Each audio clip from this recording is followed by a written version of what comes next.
Yeah, welcome to once again OSI 2021, and it's been 10 years working with OSI. It's a very happy moment for all of us to come again and talk in this platform. Uh, Good morning, good afternoon, good evening, wherever you are. And today we are going to talk about building a data and storage ecosystem, especially a complete open source ecosystem for data and storage is what our vision is. So with me, Mr. Stephen Tan, he's our board chair, and myself, Sanil Kumar. So we'll just see what is Soda Foundation and how it started and things like that. So let's listen to the story of Soda. Stephen is in US and he's unable to join, so he sent a nice story about Soda. Let's listen to him. And I hope, let me share the audio.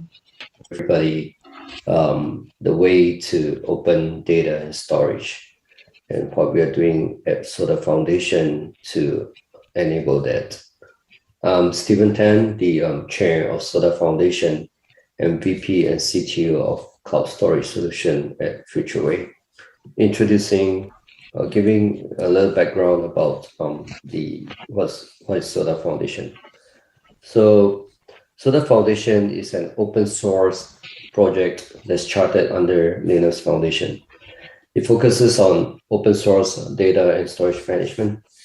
And the foundation was launched back in June of last year. But the history of Soda Foundation is that prior to that, it was known as OpenSDS project. And with the project, the OpenSDS project itself was founded back in 2016, and with the growing community and growing interest and growing needs of the community, we did the transformation of the OpenSDS project to Soda Foundation, and that's why we relaunched it as a Soda Foundation. The mission of Soda Foundation, there are three of them. One is to foster an ecosystem of open source data and management software. The second is to provide a neutral forum whereby projects can come together to collaborate and integrate. And third is to provide quality end-to-end solutions for end users. The foundation itself is supported by the members that you see here. There are different categories of members. There are premier members, general members, and also supporters. And we also have the associate members tiers, whereby these are actually different organizations that may be open source or other consortiums or standards organizations. And also we have our partnerships with organizations like STIA, which is the Storage Networking Industry Association. Soda is actually governed by a governing board. The governing board oversees things like business decisions, budgets, and stuff. And the governing board is actually supported by different committees. And this the four committees that are supporting the governing board is first the Technical Oversight Committee, which actually which focuses on the technical directions and the strategy technologies for Soda. We have the End User Advisory Committee, which is actually quite an important committee to Soda, in the sense that these are representatives from different companies, different end user organizations, and they provide use cases and tests and feedback to the Soda Foundation projects. The Outreach Committee oversees evangelism, communications, outreach, and events. And finally we have the Alliance Committee that takes care of like collaboration, integration, and incubation of projects. Under the Outreach Committee, we have also got the various subcommittee or regional committees. And in India, we have actually got an India Outreach Committee there. And under all these different committees, there are ambassadors that we created an ambassador program whereby the ambassadors can provide the help to do the outreach to through blogs, through presentations and meetups and stuff like that.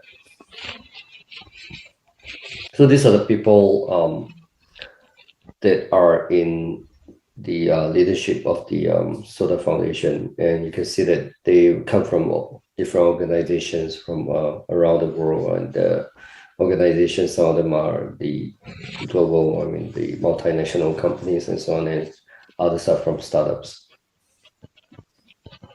And as I mentioned, the end user advisory committee is important. So as you can see here, in the end user advisory committee, again, we have representatives from global MNCs and also smaller startups companies.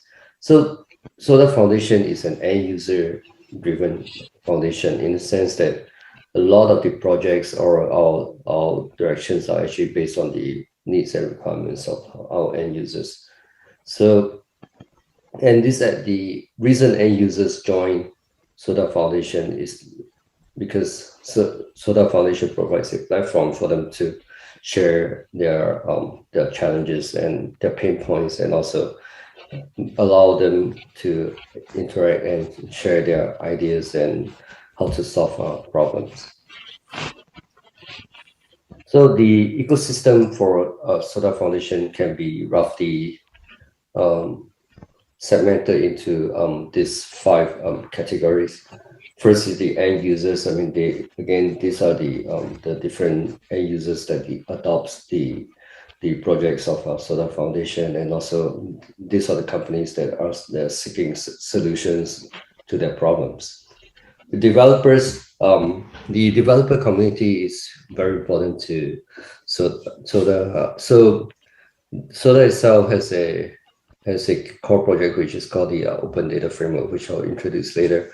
And besides that, there are also a bunch of other projects that are part of the Soda Foundation and the external projects. So the developer community, and what they do is that they help to build all these projects and explore project integration. Vendors are important to the ecosystem of Soda Foundation in the sense that they are the ones that help to build or help to provide the core pieces of solutions, or help to build out the end-to-end solutions for end users. We also partner with organizations, again, like SNEAR, IEEE, Storage Performance Council, Linux Foundation, CNCF, and so on. So these are we partner with them in different ways to do standardization, co-marketing and stuff like that. On the academia side, we haven't done much with it, but we're hoping to do more of research internships with all this academia for the academia side. So this is a kind of like a snapshot of the last meetings that we had prior to COVID-19 happening. As you can see, all this happened in 2019.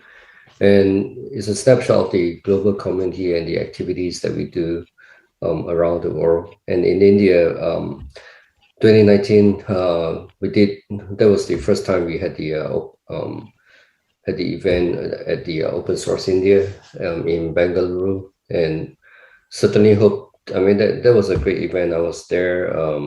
We had lots of great talks, and then lots of great interactions with the India community there. And certainly I'm hoping that next year we'll be able to go back to in-person kind of Open Source India this conference, and hopefully I'll be able to go there and then meet up with everyone. For Soda Foundation, some of the key things that we do, one of the key things that we did this year is actually the Data and Storage Trends Survey. This was done in partnership with the Linux Foundation research team, and we had a bunch of very, very good questions, and the responses that we got was actually better than we expected. And currently, we wrap up the survey actually just about 1 or 2 months ago, and what we've been doing with the research team is actually to come out with an in-depth report to provide insights into this survey. And this will be this data and storage trends report will be available next week. So do look out for it. If you are interested in this report, follow our LinkedIn, follow our Twitter, and we'll announce it next week when it's available. Okay, the Twitter link is down there at Soda Foundation if you want to follow it. So the other thing that we did this year is SodaCon Global. Last year we did a SodaCon, but that was more like a not really a global event. It was a 2-day event, but this is a 2-day global event whereby we had it happening in different regions like in North America, Europe, India, China, and Japan. This SodaCon this year was quite exceptional in the sense that to us the number of registrants exceeded 1,000, and then the attendees 700 plus, and we had like great speakers, over 85 speakers from all over the world, presenting, sharing their ideas on different topics on open source as well as some other data and storage technologies. And you can see all these are the different sponsors and event partners that we have. So we hope next year SodaCon will be a live event. We haven't really decided when it's going to be or where it's going to be, but do keep track of what's our newsletters or our Twitter and so on, and we will probably announce the event the beginning of next year. So this is the gallery of all our speakers for the SodaCon event. Next, what I want to introduce is the Open Data Framework. So this is a typical enterprise IT, which consists of individual technology stacks for file storage, development, containers, and backup, and so on. So these stacks rarely interconnect or share resources. So creating an environment that's full of silos that's difficult to monitor and control. And what makes the problem worse is that data normally spans across different data centers, different clouds, and also at the edge. So some of the challenges that this creates is that maybe obsolete data taking up valuable storage space, performance problems due to placing data in the wrong storage, protecting data across the different data centers and cloud and also at the edge, and also how do you ensure data compliance when data is spread out everywhere. So all this leads to operational inefficiencies and security risks. So how do we solve this problem? We created the Open Data Framework to provide a centralized view and control of the entire architecture. So the Open Data Framework connects storage to containers, to applications, to VMs, and so on. And this framework provides data and storage services like block, file, and object storage, backup and recovery services, security and compliance services, and so on. And the whole idea is to unify data management and storage with a single platform across the core, the cloud, and the edge. And this which will allow us to monitor and control everything easily. These are some of the use cases, and I'm taking the example of a connected car platform. For instance, for ODF, in this platform itself, is able to offer block, file, and object storage for the edge, for the data center and also for the cloud. And it enables things like snapshots from, you can take like snapshots from the tier 2 storage to the cloud.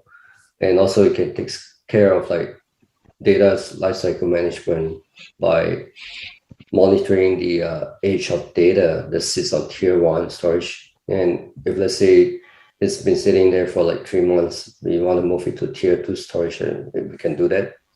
And data that's been sitting in tier 2 storage after a year, you may want to archive it to cold storage.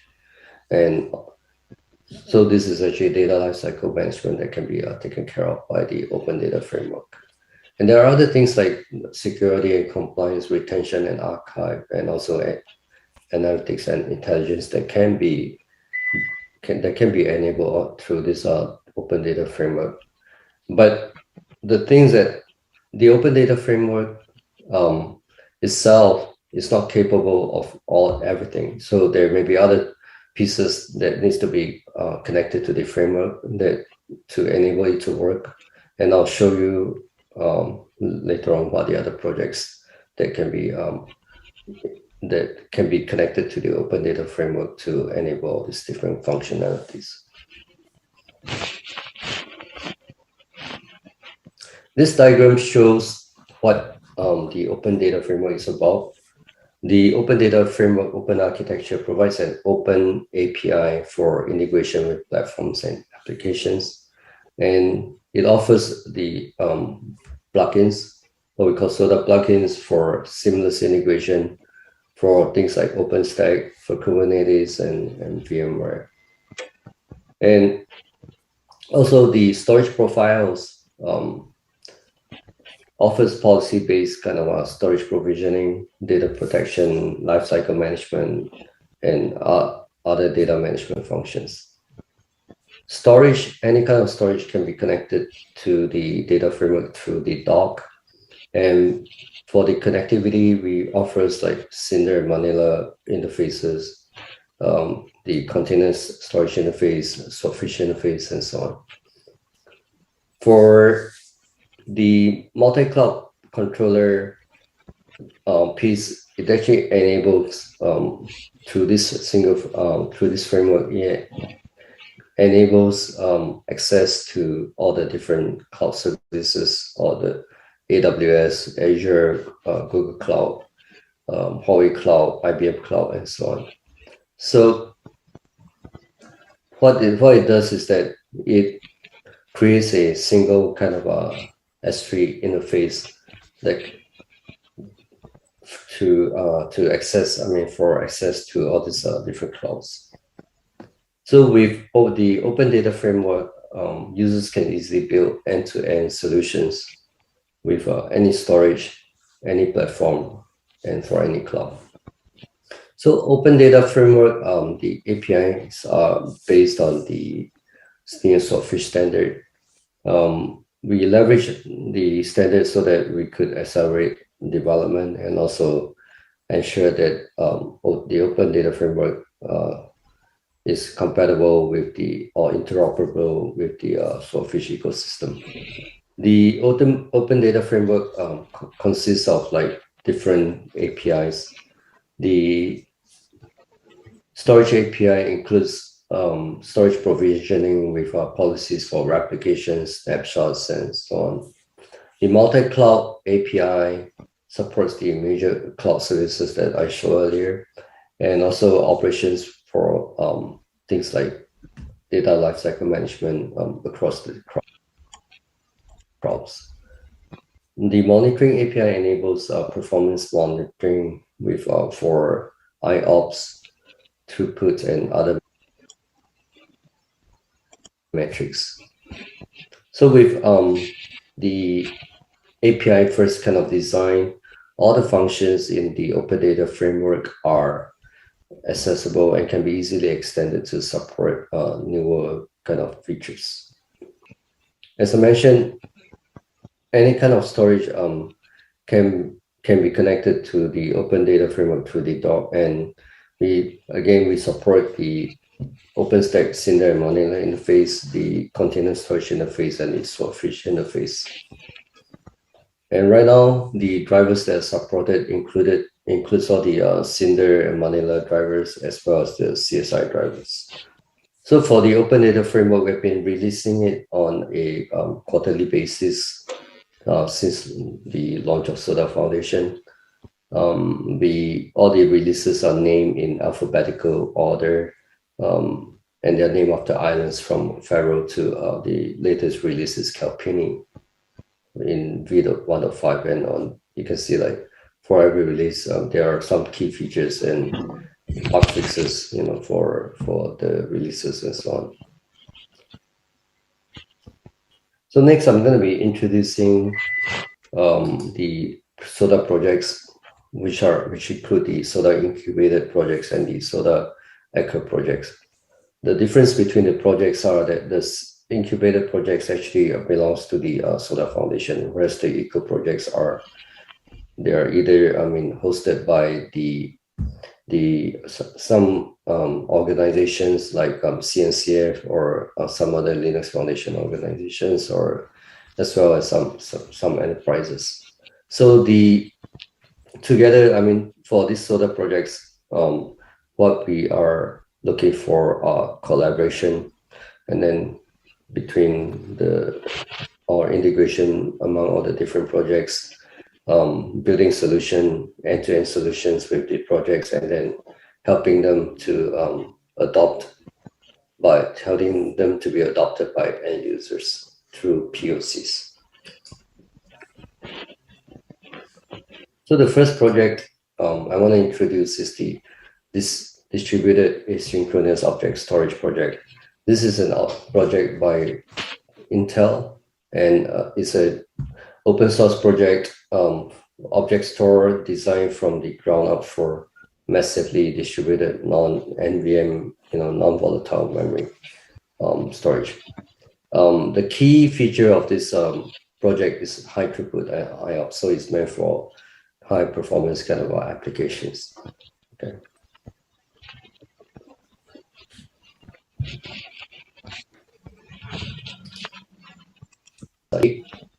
YIG is a massively scalable object storage developed by China Unicom. This project is in production use at China Unicom, storing petabytes of data. And the key idea behind this project is to resolve the problem of like Ceph scaling or the scalability of Ceph clusters. So what's cool about this YIG project is that instead of like scaling by adding more disks, you add Ceph clusters. So what this does is that it helps to minimize the disruptions that's caused by rebalancing. Okay.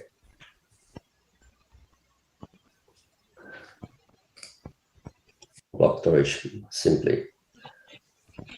LinStore, I think what's cool about LinStore is that it supports HDD, SSD, NVMe, and also the very new persistent memory, and live migration is also possible between each of these different tiers of storage.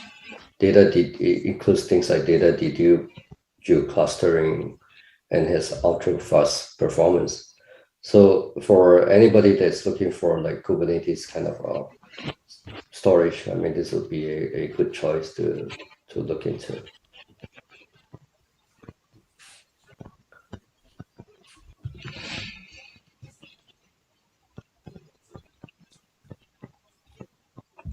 So it has, I think the things that are very good about this is that it is Kubernetes native, and it all allows you to scale up, scale down easily. It's highly composable, and it's open source, and which will avoid vendor lock-in. And by the way, all these are open source projects.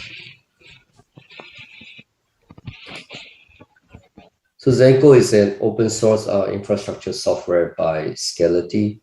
The the thing about Zenko is what they call a multi-cloud data controller, and allows you like through Zenko you can access Amazon Web Services, the Azure, and the Google Cloud. And the thing about this is that it has a global multi-cloud kind of namespace, so it allows you to search. If let's say, no matter where your data may be, you can use this global namespace to search and locate where the data is easily.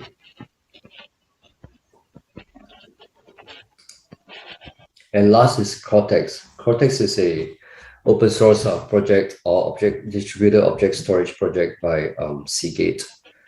So it is designed for great efficiency and massive capacity and high HDD utilization.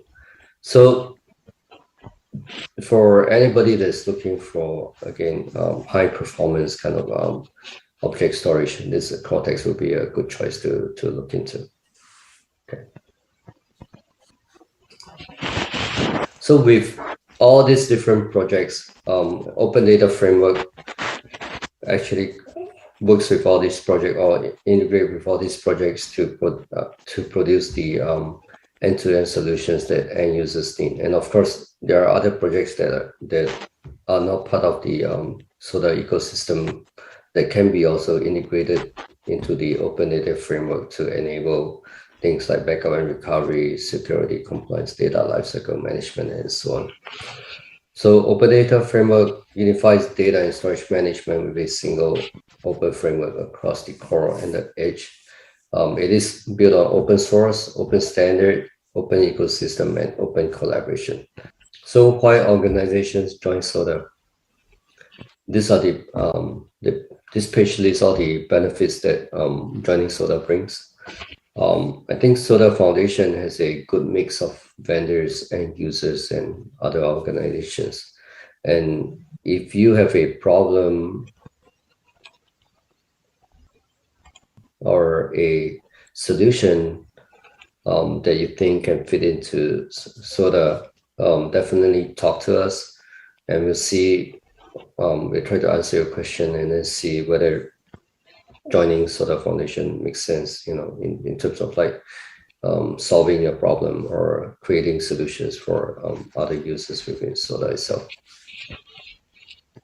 So the key takeaway from my talk would be use SODA Open Data Framework. SODA Open Data Framework unifies data management and storage and allows you to connect to Kubernetes, OpenStack, and VMware environments and simplify the management that you have to deal with for all the different storage and the data operations that you have to do in these environments. Leverage SODA projects together with the Open Data Framework to build end-to-end solutions. And if you're a developer, you can join us and help to contribute to the projects or be an ambassador with SODA. And also, if you belong to some organization, you can help your organization join SODA Foundation and help to support the community and as well as the projects that we are bringing. We're still in the process of creating the details, but if you are interested in sponsorship or interested in bringing projects to the hackathon, or if you're a developer that's interested in the hackathon itself, there'll be prizes, by the way. Do write to the email that you see down your hackathon at sodafoundation.io or follow on Twitter. We'll be announcing the process, the projects, and so on very soon. Okay. So thank you very much for this opportunity to join us. Our website, you can see, is down there, and if you're a developer, you would like to play around with the projects, you can obviously go to our GitHub to try out the projects also. So thank you very much for your time. and have a good, fun rest of the conference. Okay, so we have seen the story of Soda.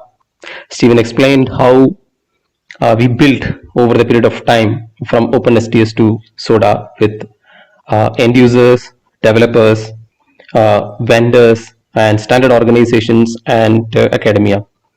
And the journey continues.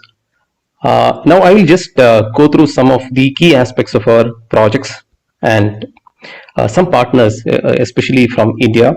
They share their experience and what next? What are some of the key focuses which we have going forward? Okay, Stephen has shown the same picture. I'm repeating the same. Just I want to bring this aspect that 2021 focus, if you see, we have been shaping our focus, and right now we think that cloud native data protection and data optimization, especially on the cloud native or container data management, is one of the key areas we should focus. And the second aspect from this is the October release is out. You can see the link here. So today afternoon, we have a preview of these features in our Soda forum. Please join us. And there are some interesting features, especially for heterogeneous storage monitoring, is available in the latest release. Okay, one more addition to what the project ecosystem, what Stephen has mentioned, because what our vision is to include all the open source projects and standard organizations to build this open data framework. And to strengthen our this thing, there are projects joining, and lately Cubase Edge, a CNCF project, applied for Soda Echo project, and we believe that this will strengthen our efforts in edge data management, which is one of the areas where we just started. So this addition will definitely help us. It's an edge computing platform, so it can work with ODF for edge data management. Okay, this is just to scare you that what are the projects in ODF. Other than the Echo projects, we have ODF. ODF is available in github.com Soda Foundation. We have around 10 plus projects there, but there are some key projects, and I just categorized into 3 areas of focus. One is on the on-premise data management across different platforms and storage. So that is where this comes into play, that NBP, northbound plugin, API layer, the controller layer, and the driver layer, which will help to connect any platform through plugins and specific drivers for heterogeneous storage. We can support data management across different platform to different storage. And the second one is about the storage monitoring. Heterogeneous storage monitoring is one of the key areas going forward. So we already have a strong direction there, and we already have multiple releases on Delphin. This project is called Delphin for heterogeneous storage monitoring. And the third one is further more important, is about multi-cloud data management across the cloud, any cloud. So we already support 6-7 top cloud vendors with a unified interface. Generally, like Stephen mentioned, we support S3 compatible APIs, and more than that, we also support file and block services from specific top vendors, and we are extending that feature. So that means our multi-cloud, you can use it as a unified interface to connect on-premise and also the multiple cloud, inter-cloud or intra-cloud. And going forward, we have some, everything we need to have a dream, and we do have. And we have 3 areas which we have identified right now going forward as one of, important areas to research and build more solutions towards it. So one is Soda CDM, that is Soda Container Data Management. So today afternoon, the forum, the Soda forum, completely the theme is the container data management today, tomorrow. So please do attend. We have some interesting talks there, experts talking about what's happening in CSI, what's happening in cloud native. So please join us. That starts at 2:45. And then the Soda Edge data management. So the booster is Cubase Edge now. So we already have some POC with Cubase Edge, the basic data management, and going forward, we wish that we can have some kind of end-to-end data management. What we are doing on-premise with Kubernetes, we could do with KubeEdge. Why? Because KubeEdge is actually a Kubernetes native, which supports CSI interface. So it's comparatively easy for us because our interface for cloud native is CSI for the storage. And the last one is really a dream that Soda Lake, that is a data lake solution. It's something like a complete data store where you have the global metadata, search engines, and you can support any kind of an application on top of this ODF. So basically, this is any application, any platform, and any storage. And Stephen also added that any cloud. So now this is not possible without the community developers and partners. So let us listen to some of our partners, what they want to say. The first, Wipro is one of the partners in India. Sri Kumar will share some of his thoughts about Soda and their engagement with us. My name is Sri Kumar Rao. I'm the Global Delivery Head for ER&D Services at Wipro. Engineering services at Wipro is built over 35 plus years of deep expertise in VLSI, system design, and software capabilities. Over the last few years, we have pivoted our focus to IoT, Industry 4.0 domain as well, most of which needs data and ML enabled products. Our focus has been to provide innovation at scale and speed to our customers.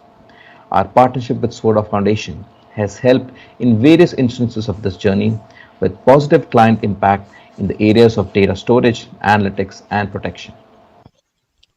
I believe there's a lot to be done in storage area with respect to containers and hybrid cloud to attach and detach storage to enterprise application in hybrid and multi-cloud scenarios. The initiative Soda has taken are futuristic and will solve data management challenges customers are facing. At Wipro, we have been contributing Soda Foundation initiatives since its inception by being part of the Technical Oversight Committee and Outreach Committee, helping engineer various components of Soda and working actively in building the India community. In the last 2 to 3 years, we have supported developing drivers, plugins for storage arrays, platforms, and testing with the help of Simulator. For example, members of Wipro have contributed towards development and testing for northbound plugin and southbound driver work, enabling our customers to be better positioned in a heterogeneous storage ecosystem. We are actively working on developing a smart data archival solution. This partnership makes it possible for us to solve custom problems in a cost-effective way. It helps us to provide SDS solutions that are vendor neutral, leveraging Wipro's SDX lab. We are working together to jointly solve a problem our client has with their legacy on-prem storage.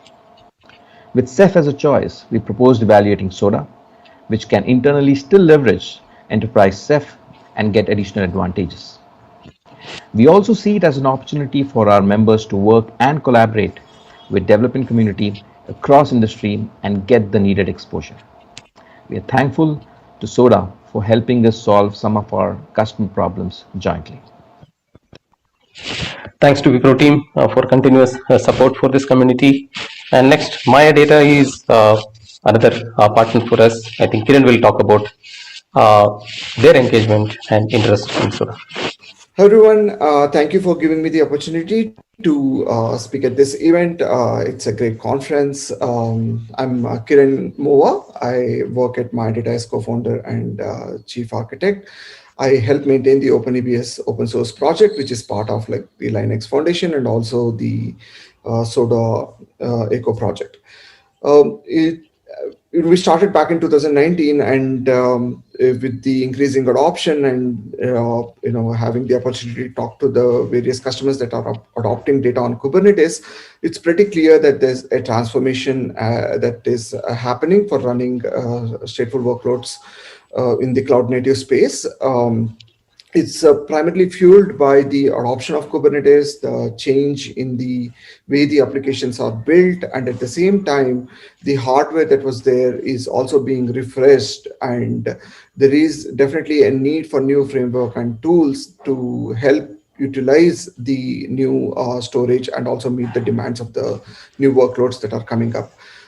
This is not something that a single company can accomplish, and there's definitely a need for multiple companies to come together under a space like Soda Foundation that's helping both define the abstractions required for the cloud native space, as well as specifically targeting the data and the storage area, and also come up with reference implementations. This is exactly why we joined the Soda Foundation, and it's been a great experience so far, and looking forward to many more major releases that are to come, and new tools that are going to be released into the open source world. The Soda Foundation is uniquely positioned with people coming from different backgrounds, different domains. So for example, like there are people from cloud service providers to independent storage vendors to like even like the end users, which is the most important aspect of being part of the Soda Foundation. Thank you, everyone, for this opportunity again, and look forward to a great conference. Thanks to Kiran and OpenEBS team. And the last one, I am towards the end of my slides. Huawei is one of the founding members of OpenSDS and Soda, and they're a premier member. So let's hear from Mr. Pradeep Kumar Das about their engagements with us. Good day, everybody, and welcome you all to the Open Source India 2021 conference. As you know, data explosion is normal. From an earlier prediction of 140 plus zettabytes, now the projected data growth of 2025 is 180 zettabytes. Data is a basic necessity of any business, and hence data management is very important. Huawei was one of the founders of OpenSDS project and provided key contribution and drive to transform to Soda Foundation. We are happy to see the positioning and the open data ecosystem growth Soda Foundation under Linux Foundation. Thanks to all the other partner organizations from different verticals, open source community contributing to Soda's success. Business requirements have been changing for data management from on-premises to multi-cloud, from vendor-specific storage to heterogeneous storage. Now we are seeing momentum towards hybrid cloud and cloud-native deployments. An open data ecosystem like Soda is essential to align and build an open source data framework to cater these needs. Some of the projects like Delphine, Soda Multi-Cloud, and Soda Container Data Management are very, very important for current and future use cases. Also, we are happy to see the Soda Eco project initiative to build collaborative solution with other related open source projects in the industry. Collectively, Soda ODF can provide end-to-end solution to on-premise, cloud, and edge to meet the data management challenges. Personally, I feel the cloud-native data management can be critical going forward. Soda can consider this momentum to focus on future-ready solutions for container data management. As you know, containers in productions are exponentially growing. The install base is growing more than 60%. We can't ignore this direction. Catalyzing the business value is the success of any open source project. Hence, Soda also should focus on more specific critical pain points and build solutions for end users. Soda UAC can have more end users and closely for the Soda roadmap. Before I close, another important aspect of India, especially we are at the Open Source India 2021. India has big opportunity in open source. So we have expertise in software development and also strong open source culture and communication. I see very good community grow for Soda in India in a very short time. Thanks to all for the support for community in Soda. Soda can help to take our contribution for India to global level. It is a great chance for all the developers to share and learn, and more importantly, build the credibility globally. I wish Soda Foundation can become the pivotal globally for data management solution for all the users. We are happy to be part of this journey. Thank you all. Have a nice day. Thanks to Pradeep and Huawei. I'm towards the end of it. I'm just reminding this because of the time. As Pradeep mentioned, we have a very good opportunity for open source in India. We have huge amount of skilled developers, And we also do, we are very open to developer community, and we have some of the activities here with partners, developers, and a lot of events, meetups, and all the events happening in India from Soda, and many of the maintainers are in India.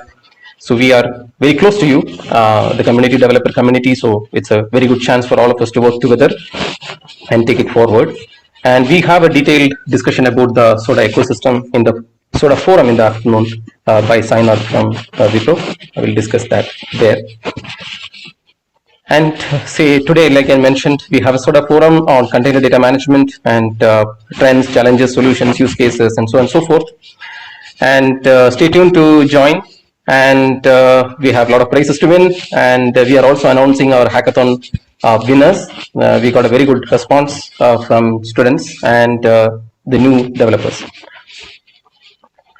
So the story continues.